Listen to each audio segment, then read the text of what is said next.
Hey everybody, this special edition of the Ron Purtee Show, and I say that, and it almost sounds like it's an after-school special, like Don't Do Drugs, starring name your 80s child star. But it's a very important episode that I want everyone to watch, and I want everyone to listen to very carefully. My guests today are the hosts of Sweats and Suits podcast, Seth and Eric. You guys, thanks for coming on. Yep. Nice. You guys, I like how you guys are both repping everything, except you're not in the suits tonight. You're in more of the I just got back from the gym. Or other curricular activities I don't care to name right now. We're not going to talk about her, but he been fucking. I know I know how things are. Can I cuss? Go right ahead. Fucking A, I don't care. Cool. What do I give a shit? Let's check it, man. This is an ad. This is an ad-free episode of the show, so I ain't got to worry about pissing anybody off. Yes. That's right. Fuck you, Mark Zuckerberg. I don't care. Anyway. But now, okay, let's. We're all having fun, and whenever the three of us are in the same room, we always have a blast. The podcast festival was a lot of fun. You guys, I could hear you when you go back and watch my episode. You can still hear Seth laughing when I told Mark it looked like the state dressed him. And that shit was funny as fuck, yo. So I ain't never heard nobody say that they got dressed by the state. Oh, that was great. So we all have fun, but this is kind of this is my way of kind of helping get the word out, because I don't have other means of doing it, but I do have a voice on the internet. So now everything that's going on, the death of George Floyd, the looting and the rioting and everything that's going on and the protesting. I mean, when this first happened, okay, because and this is the thing that sucks is that it happens so fucking often, you know, and it's almost like, oh, that happened again. Okay, let's move on to something else because it's going to happen again in a week. When this happened this time, was this just the straw that broke the camel's back? I mean, for me personally, and it's just like you said, we see it so much and so often. For me, as a person of color, I became numb to it, and I hate to say that because we start to see a cycle that doesn't end. We see outrage. We see something that shouldn't have happened. We see outrage. We see rioting. We see looting. We see possibly a charge, possibly a conviction, or not, or they get off scot-free.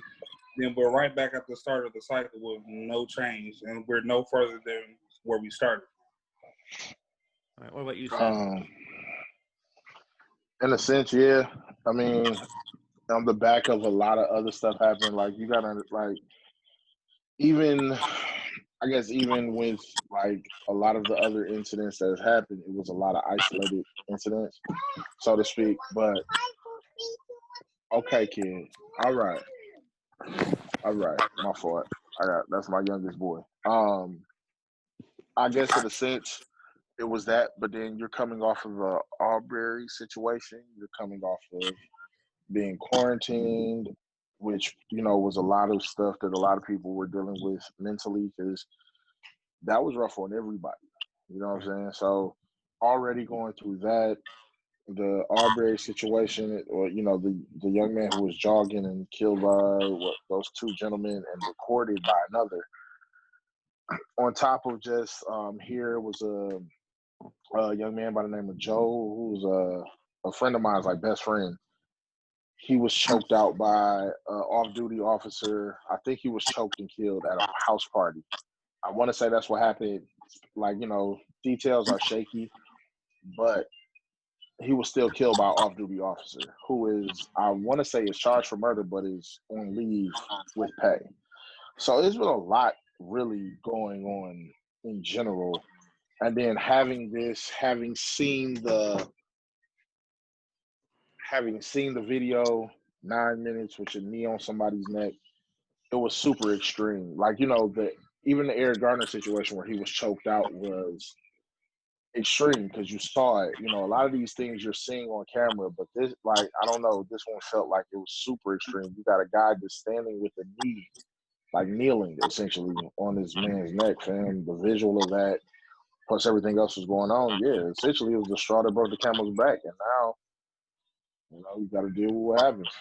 And I think what did it for us is for the world at hand personally is the smirk that the police officer that had his knee on George Floyd's neck, a smirk of I don't give a fuck if he's dying or he can't breathe or not. That's what really did it. Right. Because we see so many people that was standing by there, and we seen another police officer right in the vicinity that could have did something about it, and no action was taken. Yeah, the thing that bothers me the most. I'm sorry, I didn't mean to interrupt. But the thing that bothers me the most. It was just I was just gonna add that it's a lot of layers to that video in itself. That if one thing didn't piss you off, another thing pissed you off, then another thing pissed you off. Right. About it. So there's a lot of layers to that. And who knew? I mean, granted, I'm sure he knew back when, what was it, 93, when Do the Right Thing came out? The whole sequence with Radio Raheem. I mean, come on. Yeah. I mean, we all knew this was going to happen eventually. You know what I mean? No, I mean, it's been happening. It ain't stopped. Like, I saw the best quote. This shit has been happening. We finally just have cameras in our hands at all times. Well, yeah, and I just watched a video with a lawyer, and he said you have to, like, please, when you're out there protesting, shoot everything. Mm-hmm. It's the only way you're going to survive is if you shoot everything. And and it's crazy that, like, me and Eric just did a live on IG the other day, and it's like, man, it's crazy that we have to document everything to feel safe. We have to announce every movement to feel safe. We have so many different things we have to do just so we can feel comfortable in situations with police. It's ridiculous. Right. And it also, like, if you pay attention to everything as things have progressed over the last, say, month, it's like you have all these people who are out maybe 2 weeks ago with their AR-15s at the state capitol, which is, I look at it as a threat towards an elected official. Okay, if you have an AR-15 and you're at the state house, because they want a fucking haircut. Okay, and those people are worried about a tyrannical government doing something bad. Well, open your fucking eyes. Where the hell are you? Oh, and then you're thinking, like, oh, wait a minute. Oh, I know. They're racist. That's why they're not doing anything. I don't even know if it's, I don't know, man. Like, it's a difference. I agree that there is a difference in the protesting, but there was such an immediate reaction to protests, mainly because they knew they messed up. Like, if this was a random riot and a random protest, you probably wouldn't have seen a lot of pushback right away either. Mm-hmm. You know what I'm saying? Showing up to the White House, showing up to the state capitol was random. You know what I'm saying? So, I'm trying to, and this is me trying to give the benefit of the doubt. It was random. You know, they didn't expect that kind of response from people. With this, they knew they fucked up and something was coming. So the pushback had to be immediate because we was fucking shit up. Like, and I say we because as bad as I wish I could be down there, I have kids. Like, I would love to be down there tearing shit up, to be honest. I don't care about loot, but I'm mad. So breaking a fucking cop car would make me feel better. And I stand on that. Like, and if anybody has any, feels any ill way about that, come and talk to me and I'll explain why. But as far as I'm concerned, I have a lot of anger. I have a lot of rage, sadness, hurt, and it hurts a lot even to see people that I've, shared work with or hung out with and things like that not understand where I'm coming from when I say stuff or not understand the riots or not understand things and make certain comments. And it's like, damn, like, when this is over, I don't know if I can fuck with you no more because you have somebody you can talk to. Mm-hmm. And that's the problem that I feel like with people who we viewed, of other races, not just white, but other races in general. We view some as allies and, our friends. And then to see them say some of the stuff they say, it's kind of like, yo, educate yourself. Like, it's one thing to ask a question, right? It's one thing to get online. Like, Ron, if I saw you get online and ask a question, I know it's not coming from a place of malicious. Fuck this shit. It's not malicious. You're asking a question because you may not understand. This may not be your life. Right. You know what I'm saying? But to see somebody I'm cool with just get on there and be like, oh, these stupid people or dumbasses just loot. It's like, fam, you don't even like. That's the kind that hurts a lot too. Like, don't get it twisted. It's a lot of levels to the pain that Black people are going through in general. Well, I think, and I got a question for you in a second, Eric, that's very pertinent just to you. Okay.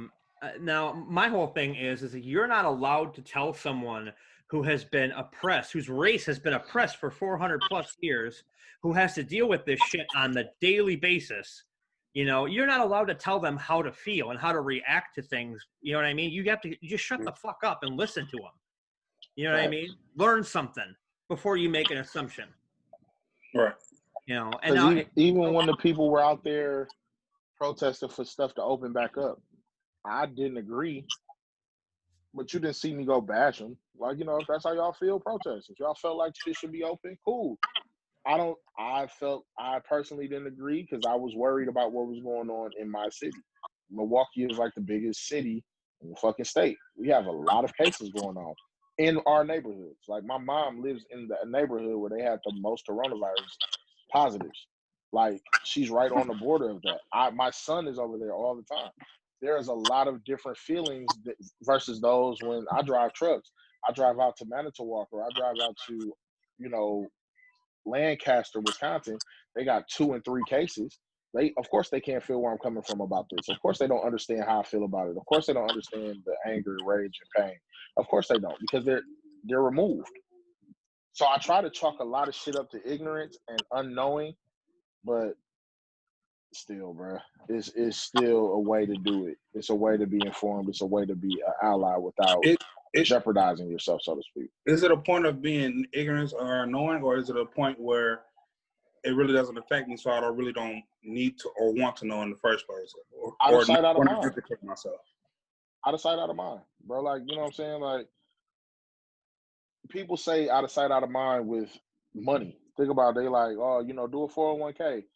It comes out before you get paid. Out of sight, out of mind. You don't even think about it. So why should people in the suburbs of the state, and I say the suburb towns of the state that have 500 people with maybe one case, why should they care what's going on in Milwaukee? They're thousands of miles away. They don't care. They're 100 miles away. They don't feel like it affects them.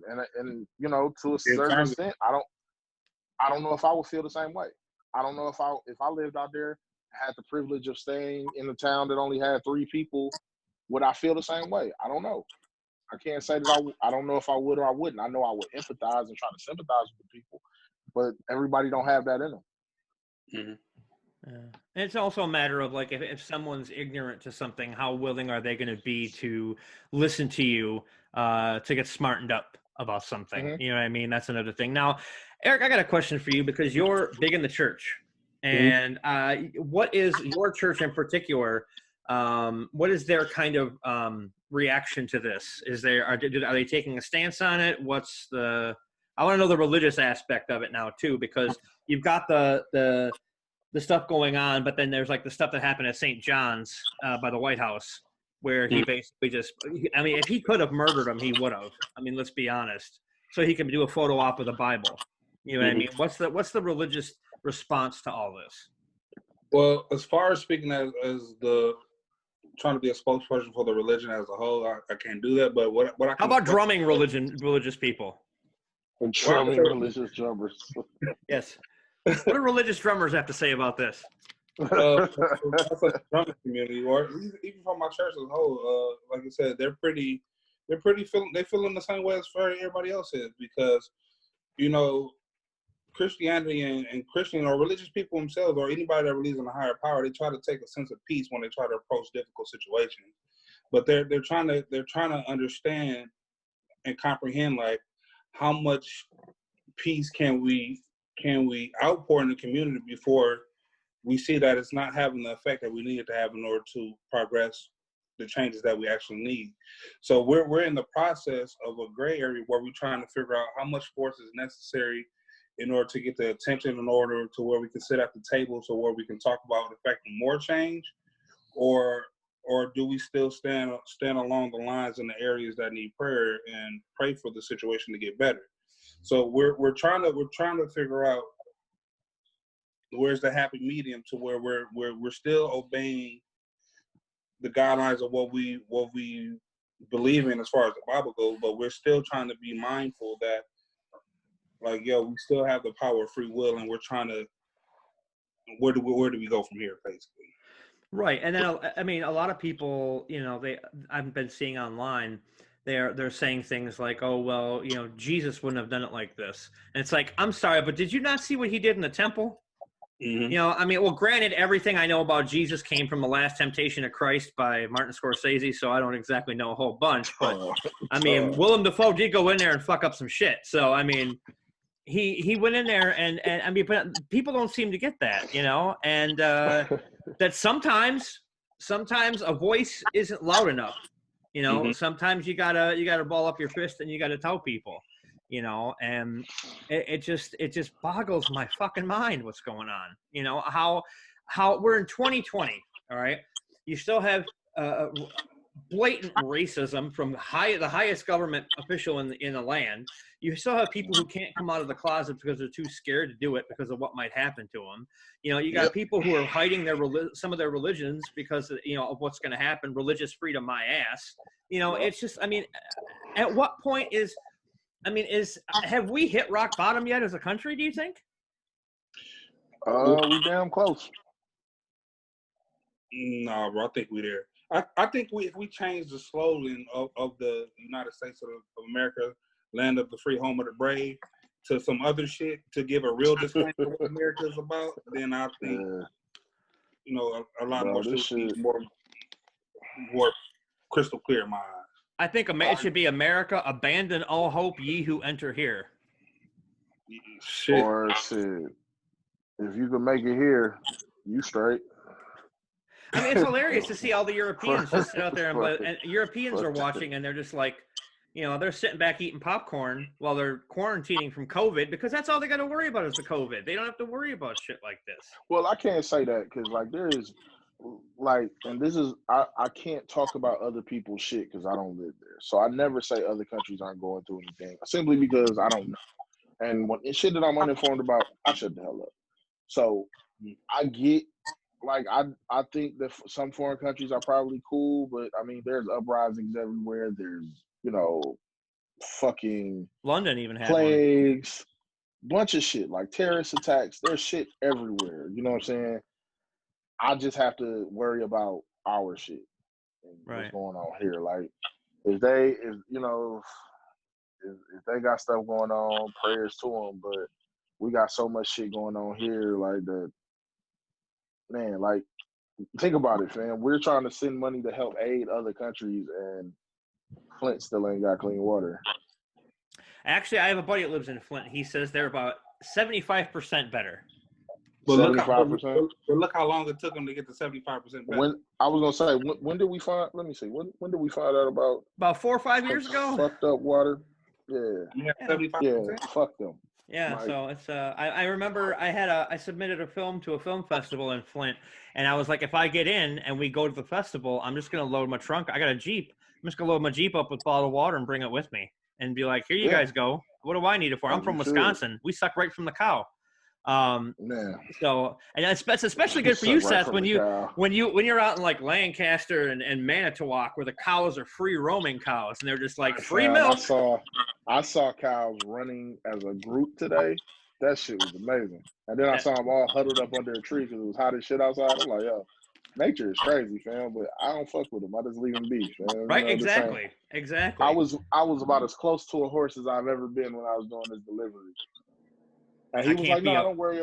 He was like, don't worry about him. I'm like, man, it's a horse. Like, you act like it's a puppy. You can't stop this horse. This horse will beat mine and your ass. Fuck out of here. I can't be around horses, man. Long faces. Can't do it. I don't know. So let me ask you something, Ron. Yes. Like, in seeing, being the Caucasian male, and seeing a lot of the stuff that's going on, like, what is your response to it? Like, what do you know what I'm saying? How do you, like, I've honestly seen you be a straight up person. So, like, what is your take on it? Like, how do you feel when you see people like me, Eric, and, others that you are cool with, like, going through stuff like this? I think it's utter bullshit. And for a long time, I ignored, and I'm going to be upfront with it. I ignored the whole white privilege thing. I didn't think it was, because I always used to say to myself, well, look what I'm going through. Seth, you know what I'm going through, kind of, so I'm going through some shit. But the thing is like, nothing I've gone through is anywhere near anything that a black person's gone through. You know what I mean? I mean, you guys get profiled by the cops. You get followed by cops unjustly. You get pulled over and you get yanked out of your cars. You get shot. You get killed. I mean, I've never had to worry about that. I've never had to worry about that. And seeing people that I know having to put up with that shit, it pisses me off. And I just want to punch someone or something. And it just so happens that the president is both something and someone. So, That's fair. but I don't like hitting. I don't like hitting inanimate objects that much because it hurts my hand. And I mean, when you have the former Secretary of Defense come out and say that you're an idiot, I mean, you guys saw that today, right? Yeah. I mean, it's ridiculous, And I see how when people are out protesting peacefully, even in Milwaukee, the whole thing where they said, "Oh, somebody threw a Molotov cocktail at us," it was in a fucking water bottle. It would have never ignited. It's a lot of shit where you see stuff or you hear stuff, and it's also tough to decipher the bullshit. Like, you don't know what's real, what's fake. You don't know how bad or how good it's really going.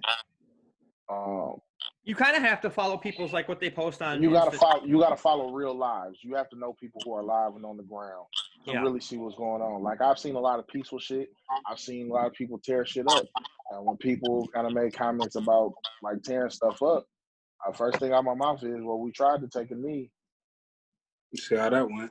Yeah, I mean, Colin. I mean, he was right from the start. You know what I mean? And when people were bitching about him taking a knee, it's like, I was like, "What's wrong with that?" You've got people in the a lot of stuff. People in the military were even like, "I fought in a war so he could do that."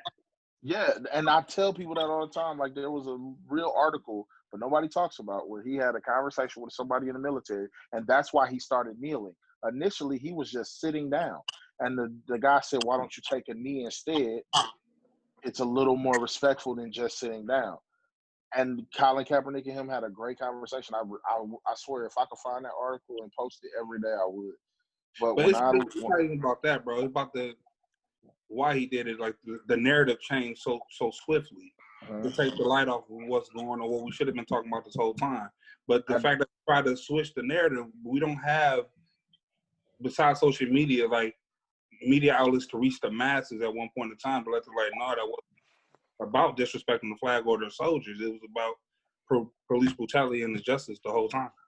And that's what it was supposed to have stayed about. And even now, we try to peacefully protest, and that's not what's in the media.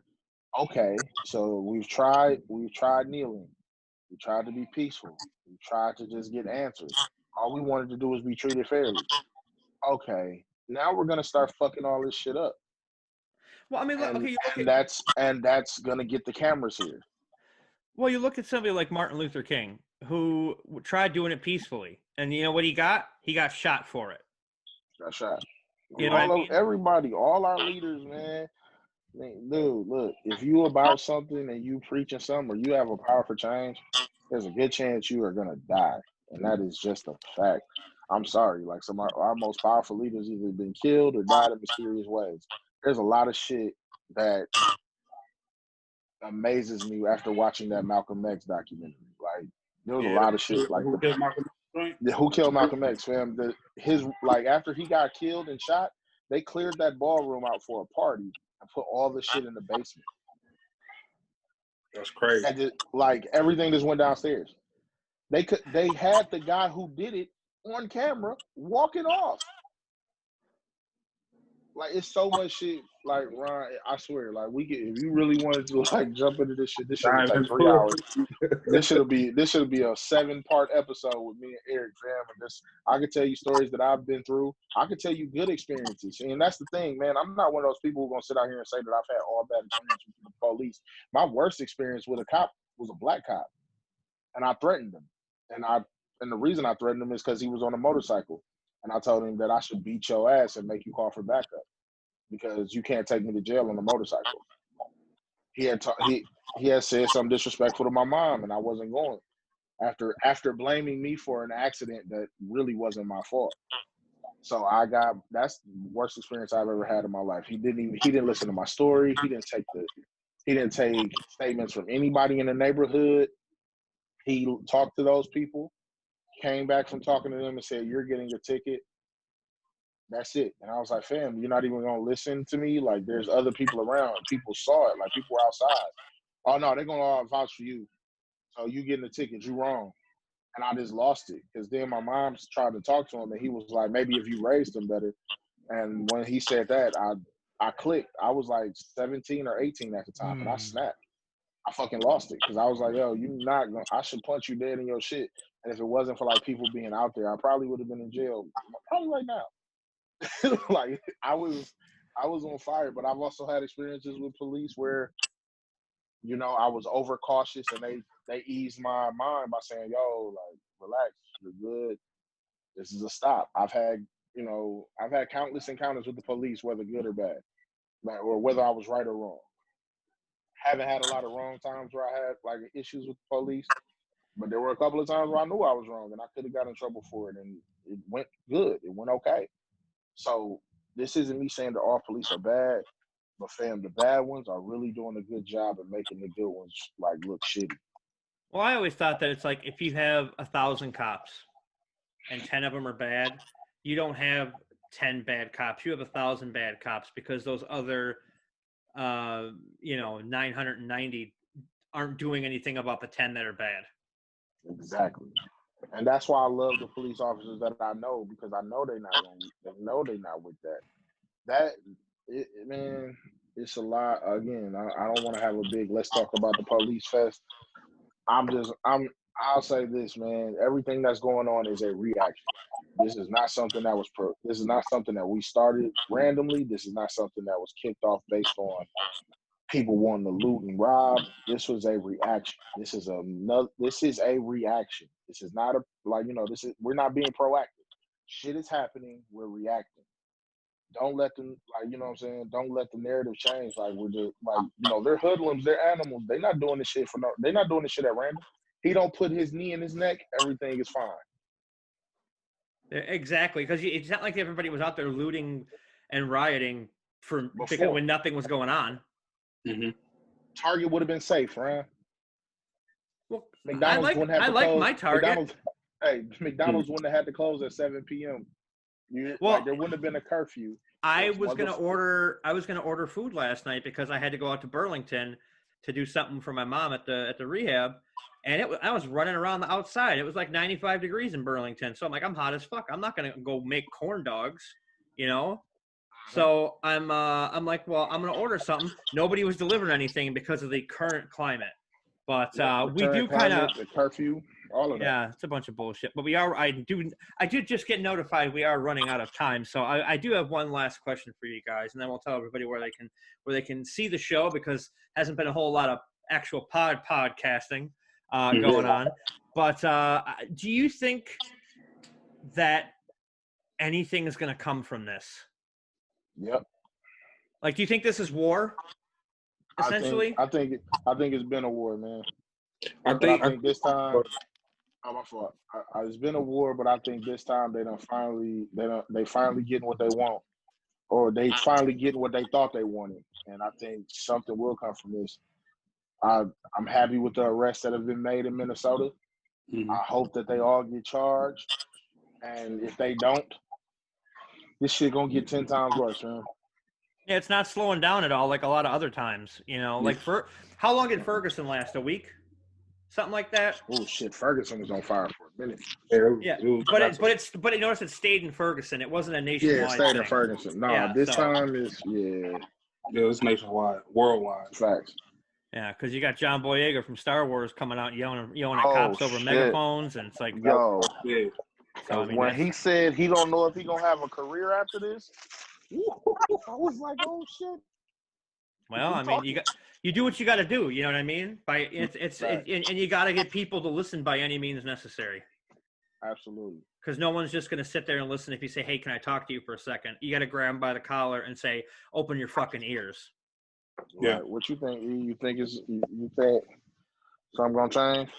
No, real quick, because like I said, it's not a race war, which they're trying to change the narrative now, which is kind of ignite. But this is not a race war. This is a war on oppression that's been long overdue for over 400 years. But we're just kind of picking up the slack and coming together as one race, which is the human race, to try to get change for everybody now. So it's the haves versus the have-nots at this point, pretty much. Mm-hmm. And it's not just money; it's power. Because you got the cops have all, but you know what? The have-nots have numbers, huge amounts of numbers, and that's can't stop us all. Can't stop us all. You can't kill us all, as the band Coalesce once said. Mm-hmm. But I appreciate you guys coming on. It's been a real blast. No, I mean not a blast, but it's been very informative. I usually say it's been a blast, but I'm like having a nice conversation with another director. Oh man, it's cool, man. We having fun, man. Like despite the topic. Yeah, despite the topic, man, it's been a blast just to be on here with you finally, man. We're going to do some more stuff. We'll probably do something with you again over on our show, man. We got to Works for me. On. You guys are going to be doing the live podcast and thing June 5th and 6th for the Wisconsin podcast. 6 and 7. June 6 and 7. June 6th. Yes. Awesome. That's going to be fantastic. I'm not a podcast, so they didn't want me. But that's okay. I'm a TV show now. And let's be real honest here. TV is kind of up there, and Colbert and Conan. How's it going? What's up, Casey? Colbert and Conan, they all came into my world. That's the way I look at it. So you can take your little late night butts and get the hell out of here. But now they can. Anybody who wants to can. What's the YouTube right Sweats now? and Suits podcast. Sweats, spell like sweats, and suits, spell like suits podcast. You can see it right there. There you go. See. Hey man, yeah, 2 claps and a Ric Flair and all that. You know what I'm saying? Follow us, man. We've been doing all our episodes on YouTube. We have a bunch of stuff coming this week. I got another car chat coming. I'm gonna try to get the IG live video to put on YouTube. And we have another interview coming this week. So we got a lot of stuff coming, man. It's just last week was kind of a rough week for us mentally, so we're trying to get it back together. Mm-hmm. Just follow us on YouTube for now. That's where all of our content is going. And as soon as everything is up, we're going to be having everything on our streaming platforms once again. Yep. There you go. Fantastic. Well, I appreciate you guys being on. And I guess the only thing I can say to end this is everybody be safe, take care of one another, and try to survive.